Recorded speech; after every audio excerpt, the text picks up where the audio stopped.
नमस्कार मित्रों। कभी कभी मैं सोचती हूँ कि जिनकी आंखें नहीं होती कैसे रहते होंगे वो लोग। चलो आज आंखों की बात करती हूँ।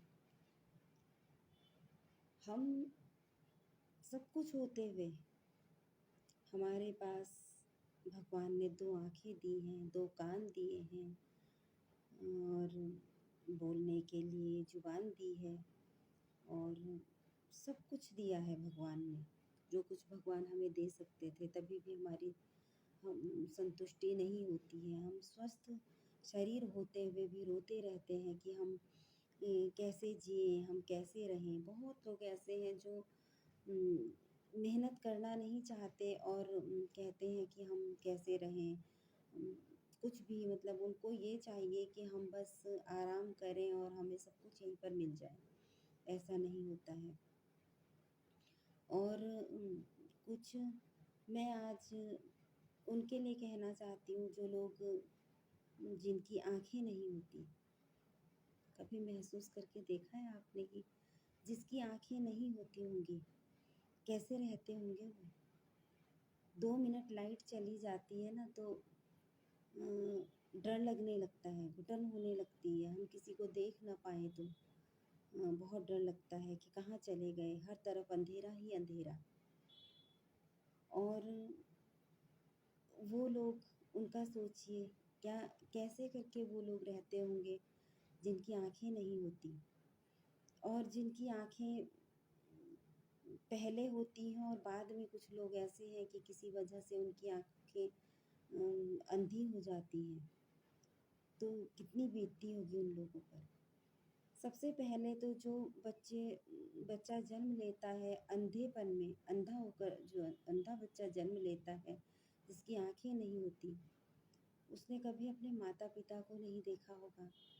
उसने कभी सूरज चाँद को नहीं देखा होगा। उसने इतने प्यारे फूलों को नहीं देखा होगा।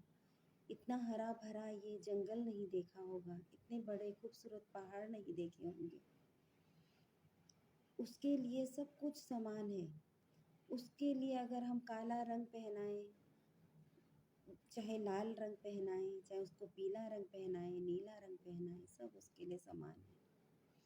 वो महसूस भी करता होगा तो किस तरह करता होगा पता नहीं। बहुत मुश्किल होता है कि हम लोग 2 मिनट में इतनी घुटन होने लगती है और वो जिसने कभी ये चीज़ें देखी ही नहीं और वो किस तरह से रहते होंगे। और सबसे बड़ी बात है कि वो उन्होंने कभी अपने जन्म देने वाले माता-पिता को भी नहीं देखा।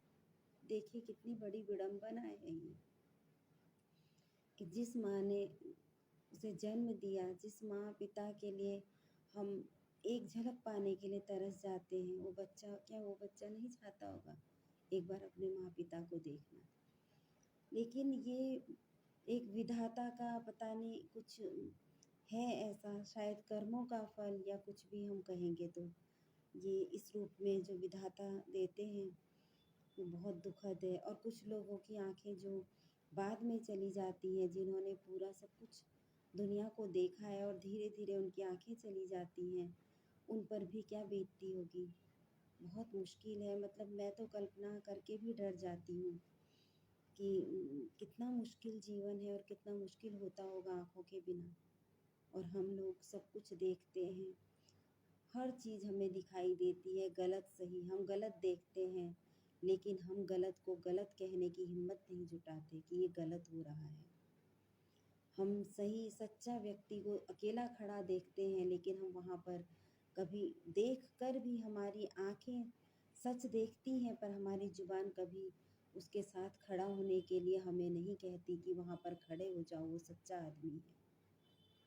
आज ऐसा हो गया है। और हमारे जो भगवान ने हमें सब कुछ दिया है, क्यों दिया है? भगवान ने आँखें दी हैं, यही सब के लिए दी हैं कि हम देखें अच्छा क्या है, बुरा क्या है, समझें हर चीज़ को और स्वीकार करें और देखें कि कितने हमसे भी कैसे लोग रहते हैं, जिनके कि शरीरों में कितनी खामियाँ पाई जाती हैं।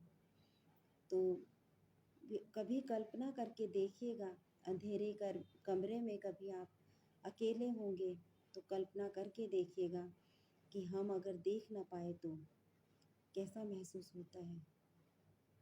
उस वक़्त अपनी सारी जो भी हमारी परेशानियाँ हैं हम सब भूल जाएँगे, क्योंकि उस वक़्त लगता है कि हाँ, हमसे भी कितने लोग ऐसे हैं जो अपंग हैं, जिनका दृष्टिबाधिता जिनके है। और तभी भी मैंने बहुत से ऐसे बच्चों को देखा है जो दृष्टिबाधित रहे ही हैं जिनकी, और फिर भी वो अपना हर काम करते हैं, हर पढ़ाई करते हैं, कोई कहीं टीचर है, कोई कुछ भी अच्छी नौकरियां पा ली हैं उन्होंने, तो कितनी बड़ी बात है।